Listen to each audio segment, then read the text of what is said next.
परमात्मा बैठे थे कि चल तुझे सतलोक दिखाऊं, अगर जी ले चलो। उनको सतलोक ले गए। एक रूप में वही बैठे हैं, वो उनकी आत्मा को लेकर सतलोक ले गए। 3 दिन और 3 रात तक वो लड़का बेहोश पड़ा रहा, सुदर्शन। अब उधर से उसके माता पिता को पता चला कि ऐसे ऐसे वो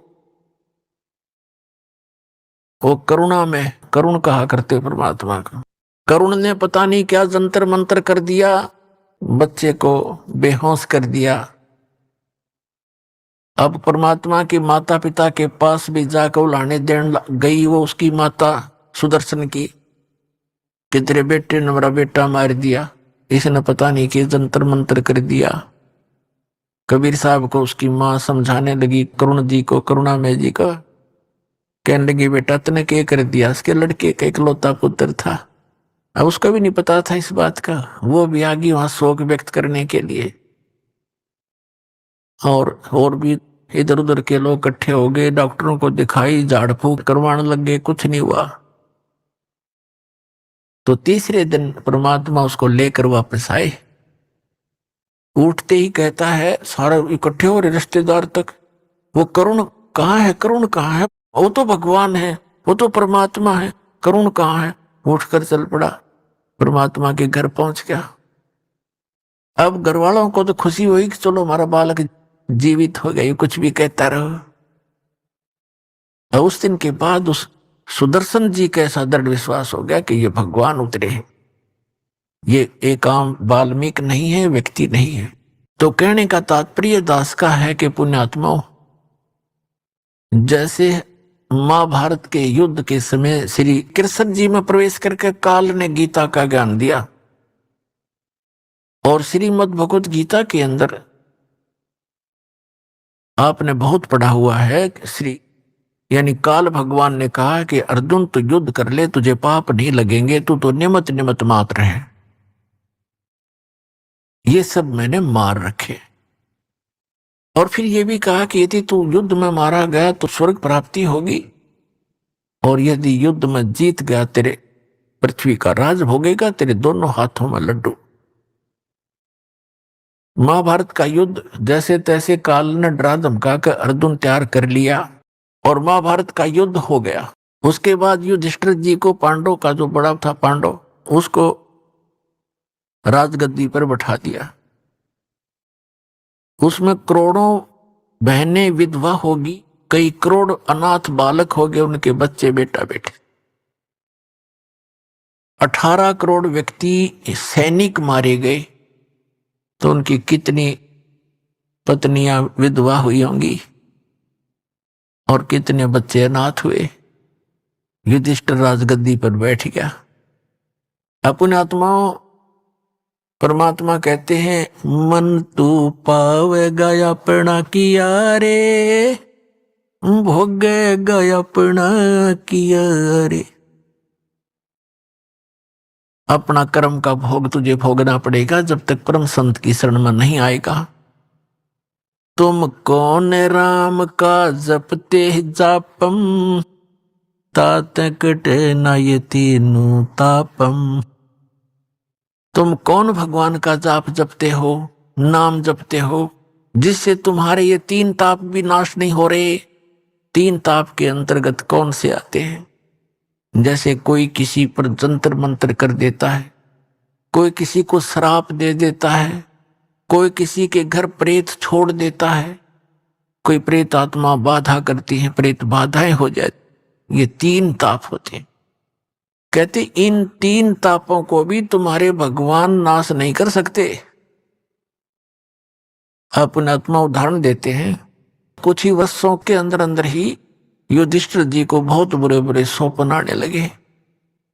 ऐसा लग रहा जैसे उसके घर में सिर कटे हुए व्यक्ति और धड़ धड़ आ रही है, हाहाकार मची हुई है, बहनें चूड़ियां फोड़ रही हैं, विधवा हो गई है, अनाथ बच्चे अपनी माताओं के लिपट कर रो रहे हैं, हमारा पिता कहाँ है, हमारा पिता कहाँ। वो कुछ जवाब नहीं दे पा रही, एकदम भयभीत होकर घबरा कर बैठ जाता है। द्रौपदी ने 1 दिन देखा, 2 दिन देखा, 4 दिन देखा, उनसे प्रार्थना की आप सो जाओ। वो एक बार लेट जाते, तुरंत फिर बैठ जाता, आंखें फटी फटी रहती, राजकाज में कोई रुचि रही नहीं।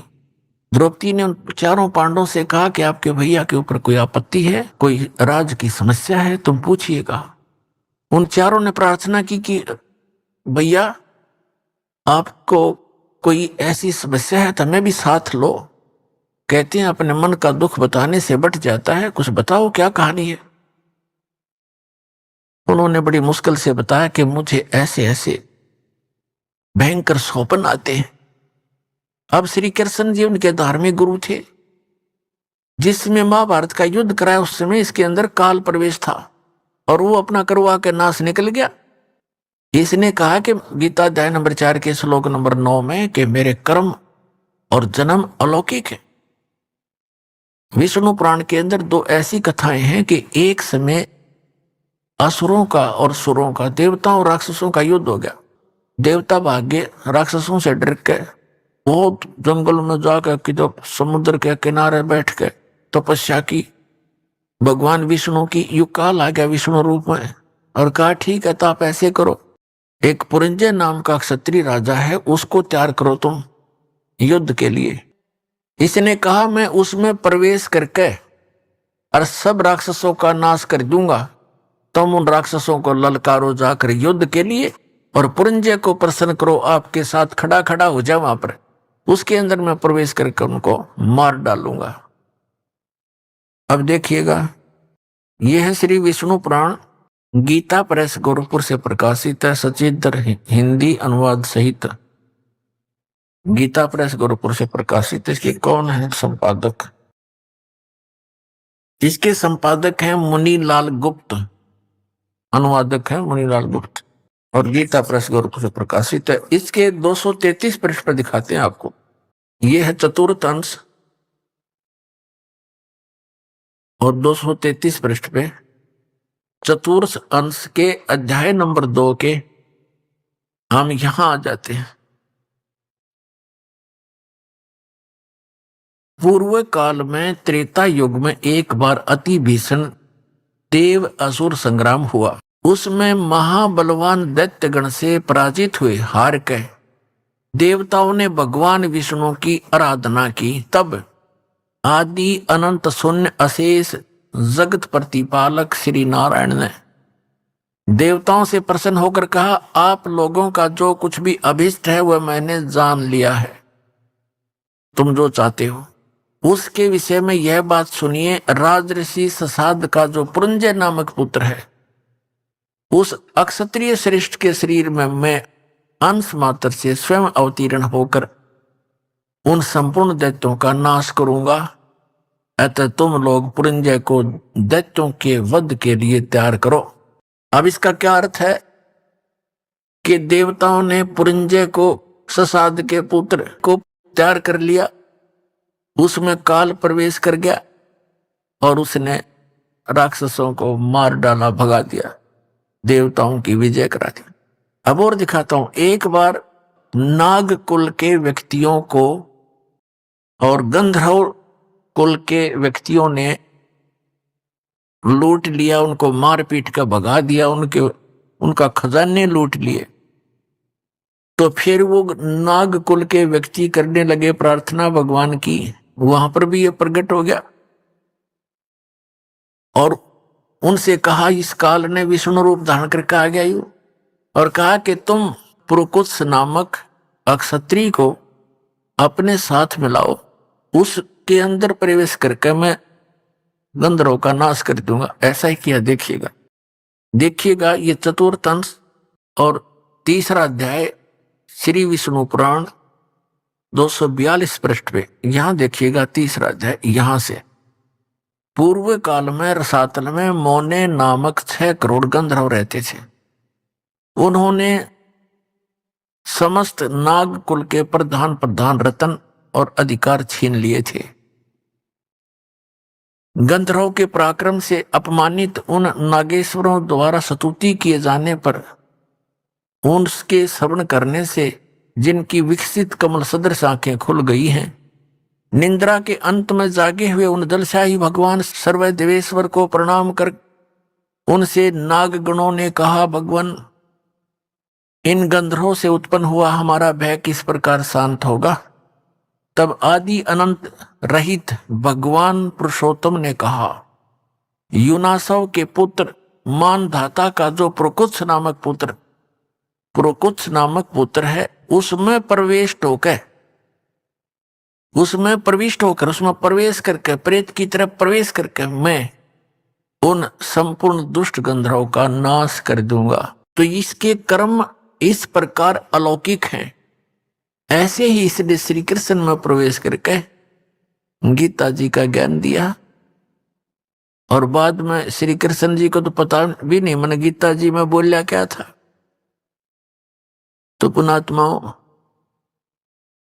ऐसे ये जुल्म करता है और उसका पाप और पुण्य जीव के सिर पे रख देता है। अब जो दास प्रसंग सुना रहा आपको कि उन सब ने सोचा कि भी हम अपने गुरु जी के पास चले, क्योंकि श्री कृष्ण जी उनके धार्मिक गुरु थे और गीता का ज्ञान देते समय ये काल इनमें प्रवेश करके श्री कृष्ण जी में सारा ज्ञान कह गया और उनको लड़ा के मार दिया आपस में। जब तक महाभारत का सर्वनाश नहीं हो लिया तब तक श्री कृष्ण के शरीर में प्रवेश रहा। उसके निकलते श्री कृष्ण जी थे। महाभारत में एक प्रमाण आता है, गीता प्रेस गोरखपुर से प्रकाशित द्वितीय खंड महाभारत के अंदर 667 पृष्ठ पे है कि अर्जुन ने फिर बाद में जब श्री कृष्ण जी से कहा कि आप यहाँ से जाने वाले हो और हम विजयी हो चुके हैं, राज प्राप्त हो गया, आप कुछ सत्संग करके जाना और उस सत्संग में वो ज्ञान सुनाना जो आपने महाभारत के समय गीता का ज्ञान दिया था। श्री कृष्ण जी कहते हैं कि अर्जुन, तुम बड़ा श्रद्धाहीन है, बड़ा बुद्धिहीन है, तूने उस ज्ञान को याद क्यों नहीं रखा? अर्जुन कहता, मैं भूल गया उस ज्ञान को। तूने उसको ज्ञान को याद क्यों नहीं रखा? तो बड़ा श्रद्धाहीन है, तो बड़ा बुद्धिहीन है, तेरी बुद्धि अच्छी नहीं है। अब मैं उस ज्ञान को ज्यों का त्यों नहीं बता पाऊंगा, क्योंकि उस समय मैंने योग युक्त होकर वो ज्ञान बोला था। ये तो फिर वो बाद में तुक्के लावा था श्री कृष्ण जी। जैसे एक प्रेत किसी में बढ़ के बोल देता है, बाद में उस आत्मा को पता नहीं मैंने क्या बोला था, और ही बताते हैं आपने ऐसे बोला था, ऐसे कहा था। तो बाद में फिर वो कहने लग जाता है कि मैं ऐसे बोला, ऐसे बोला, उसको पता कुछ नहीं होता। अब जब श्री कृष्ण जी कहते मुझे तो याद नहीं, मैं उसको दोहरा नहीं सकता ज्यों का त्यों, और तूने क्यों नहीं याद रखा बुद्धिहीन?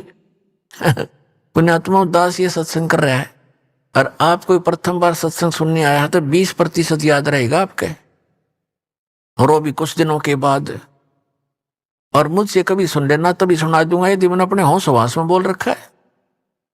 और जब ये कहना कि मैं योग युक्त होकर ये बोला था ज्ञान, जब तक युद्ध का आमने सामने सैनिक खड़े, वही कलेजा हिलजा आदमी का, वहां योग युक्त हो गए, पीस ऑफ माइंड था, तब योग युक्त होने में के बिजली गिरे थी उसके। तो नहीं, श्री कृष्ण जी ने वो ज्ञान नहीं बोला था। तो इस प्रकार ये काल ऐसे कर्म करता है। तो जब श्री कृष्ण जी के पास वो पहुंचे पांडव, तब श्री कृष्ण जी थे, वो काल नहीं था उसमें।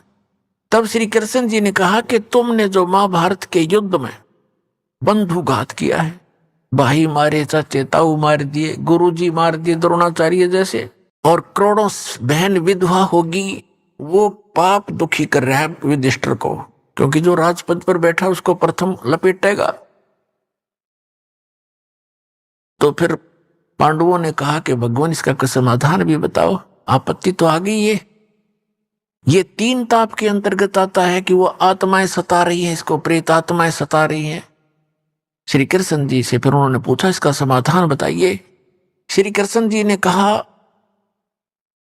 कि आप एक अश्वमेध यज्ञ करो और उसमें पृथ्वी के सभी, क्योंकि उस समय सभी भक्त होते थे, भक्ति अवश्य करते थे, बच्चे से लेकर बूढ़े तक, चाहे किसी जाति मजहब धर्म का क्यों ना हो, क्योंकि वैसे पुण्यकर्मी प्राणी जन्मते हैं त्रेता द्वापर सतयुग में, कलयुग में आकर के बिजली गिरती है ये। और कहा कि इस स्वर्ग लोक के देवताओं को भी आमंत्रित करो, सबको बुलाकर और धर्म यज्ञ करोगे तब तुम्हारा समाधान होगा। और इस यज्ञ के अंदर सभी महापुरुषों को खाना खिलाओ, स्वर्गलोक के देवताओं तक, ऋषियों को, महापुरुषों को, संतों को, भक्तों को, रिश्तेदारों को, बहनों को, सबको बुलाओ।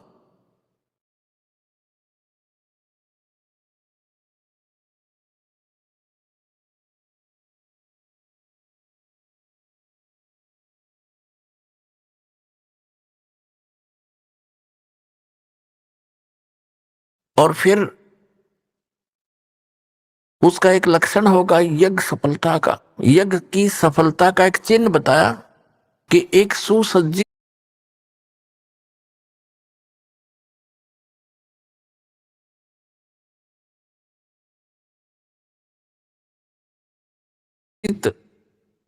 स्टेज बना के अलग से एक स्थान बना करके एक मेज और उसके ऊपर एक 5 मुख का शंख रखा जाएगा।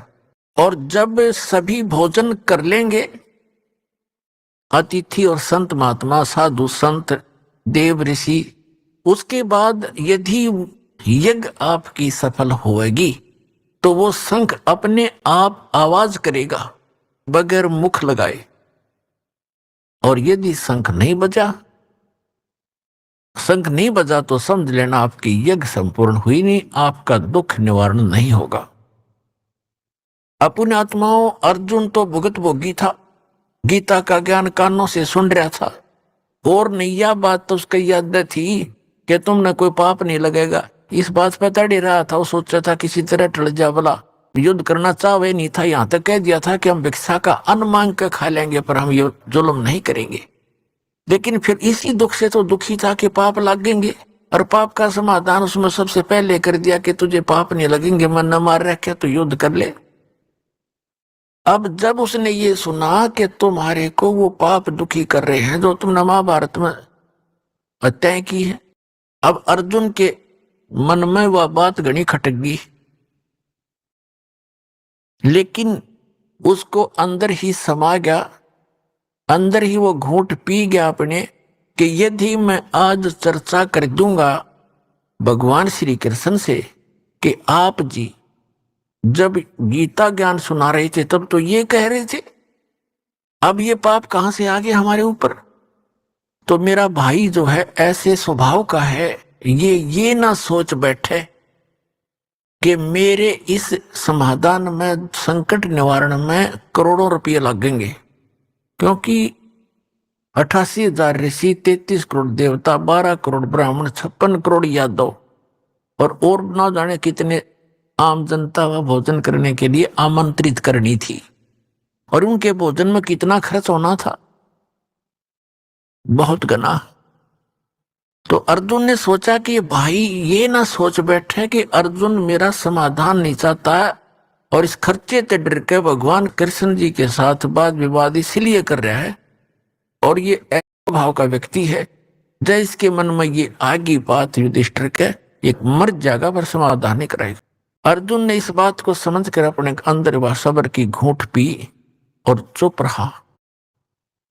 श्री कृष्ण जी से कहा कि आप तिथि और स्थान निहित कर दो, हम अपना निमंत्रण देने जाएं। ऐसे ही हुआ, भगवान श्री कृष्ण जी ने तिथि और स्थान निर्धारित कर दिया।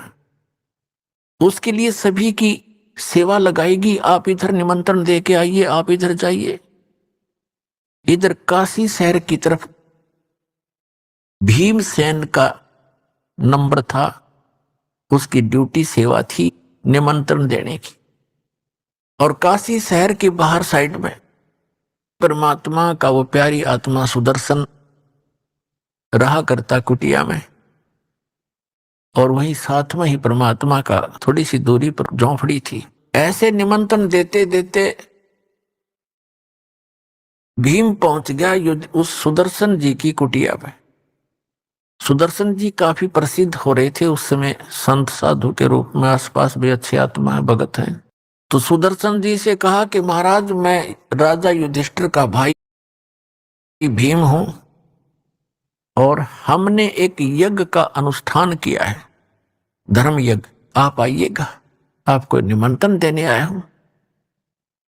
तो सुदर्शन जी ने को पता ही था क्योंकि वो ज्ञान से परिचित था। उसने कहा कि भीमसेन तुम्हारे घर पे जो खाना खाएगा उसका भी सर्वनाश हो जाएगा।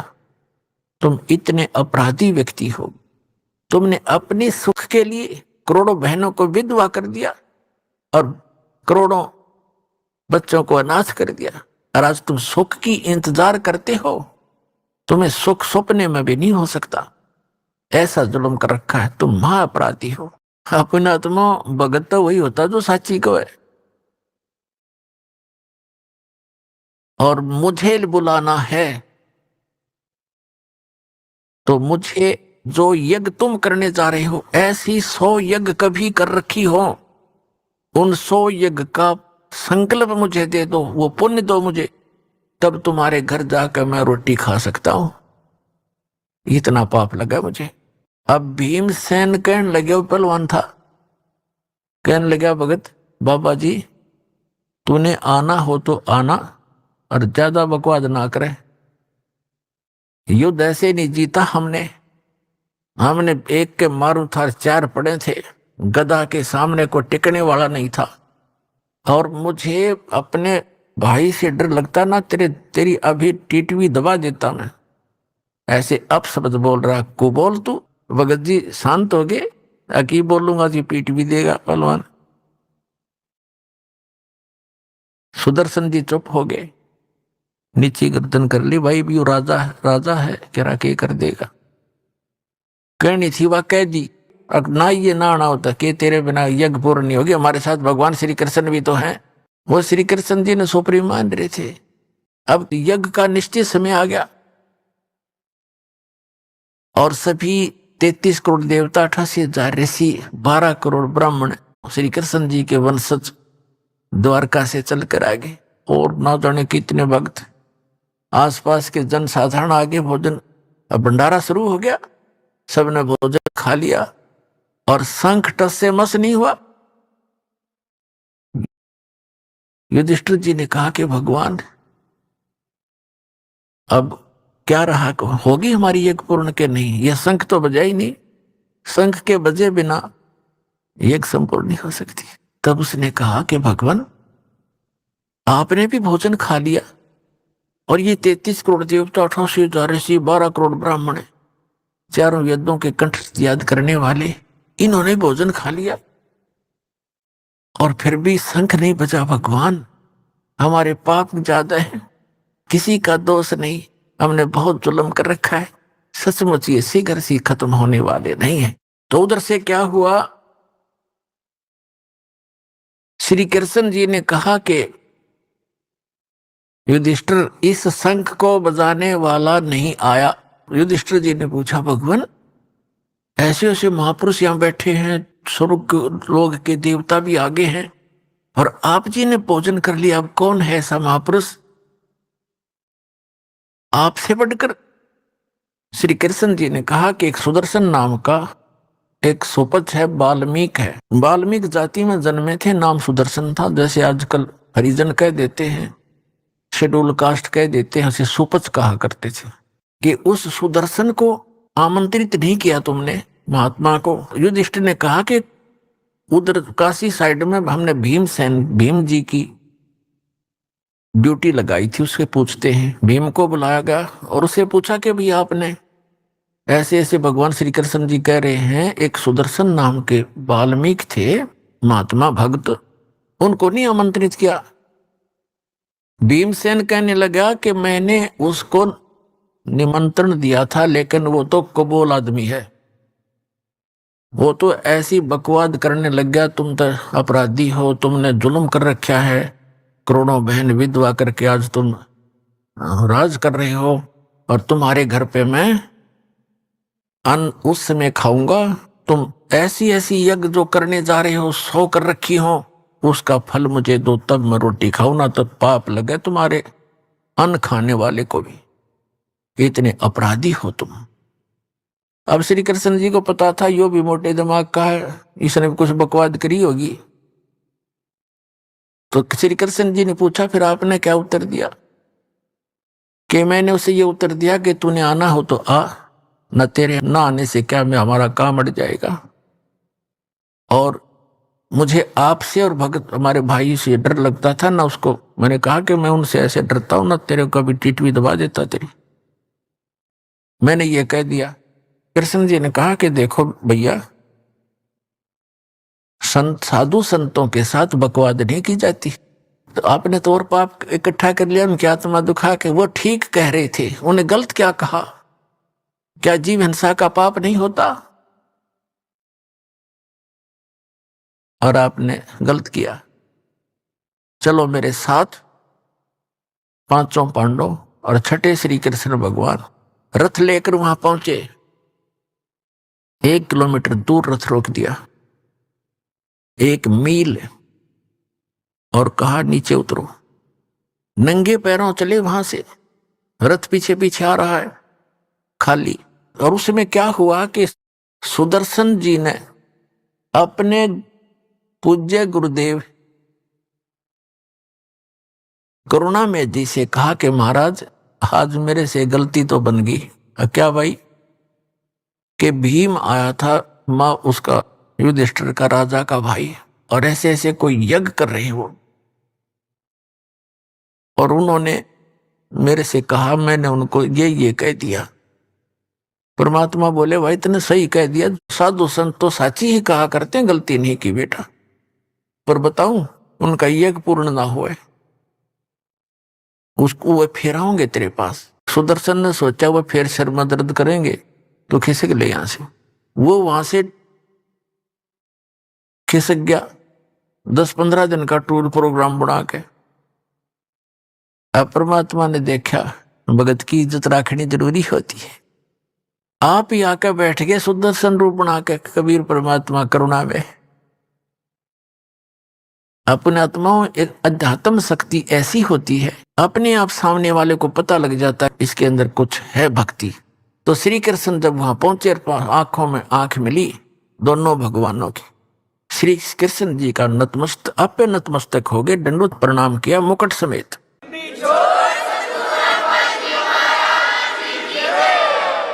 अब श्री कृष्ण जी ने प्रणाम किया एक झोपड़ी मास्टर के आगे, तो उनकी क्या औकात थी? पांचों पांडवों ने भी दंडवत प्रणाम किया, उनको नरम करना था।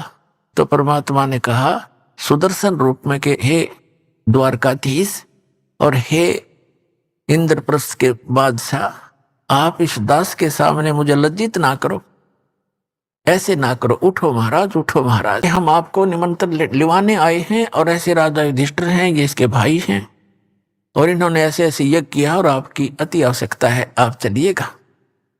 तब परमात्मा ने तो उदोदानी जान थे, उन्होंने रोल कर ही रहे थे सुदर्शन का। कहा कि मैंने इस पहलवान से कहा था मेरी वो शर्त पूरी करो, 100 अश्वमेध यज्ञ का फल मुझे दो, तब मैं चलूं। अपने आत्माओं, चारों युग में मेरे संत पुकारे, को के कहा हम हेल रे, हीरे माणक मोती बरसे, ये जग चुगता ढेल रे। सतयुग में सत सुकृत कह टेरा, त्रेता नाम मुनिंदर मेरा, द्वापर में करुणा में कहाया, कलयुग नाम कबीर धराया। तो परमात्मा ने चारों युगों में ये वाणी बोली है जो भगवान लीला किया करता है, वेदों में भी प्रमाण है। तो श्री कृष्ण जी ने कहा कि परमात्मा आपकी वाणी है, संत मिलन को चालियो, तज माया अभिमान, और जो जो कदम आगे रखे, ओ हे यज्ञ समान। आपकी वाणी है दाता कि संत को मिलने के लिए जब चलो तो अपने अभिमान को घर रखावे। कोई पोस्ट का अभिमान, किसी को धन का अभिमान, जाति का अभिमान, ये यहां नहीं चलेगा। अगर आप संत के दरबार में आ रहे हो, ऐसे जाना चाहिए जैसे चाहे प्रधानमंत्री का भी पुत्र विद्यार्थी है, और जब वो विद्यालय में जाता है वो एक विद्यार्थी की तरह ही बैठता है। ऐसे ही सब बच्चों के साथ मिलकर रहता है, और अध्यापक आते हैं, खड़ा होता है, उनको प्रणाम करता है। अध्यापक उनको खुरकाते धुरकाते भी है जो ठीक से पढ़ाई नहीं करता। तो और जैसे दूसरा उदाहरण देते हैं कि जैसे कोई भयंकर बीमार हो और उसका रोग असाध्य रोग और गुप्त रोग हो, आसपास के डॉक्टर उसको इलाज से मना कर दे और कहें जाइए ऑल इंडिया इंस्टीट्यूट में अपना टेस्ट कराइए, पोस्ट और जाति का भी उसके अंदर वो बना हुआ अफलातून, उससे में उसकी हवा निकल जाती है। जहां डॉक्टर कहता है यहाँ खड़ा होइए वहीं खड़ा हो जाता है, कहता है लेट जाइए लेट जाता है, कपड़े निकाल दिए तुरंत निकाल देता है, ये टेस्ट करा के लाइए वो तुरंत जाके खड़ा हो जाता है। गुस्से में उसको बालक आया करते हैं, एक रोगी आता है। यहाँ पद और पोस्ट और धन का जो है किसी प्रकार का भी अहम आपका विद्वान नहीं होना चाहिए।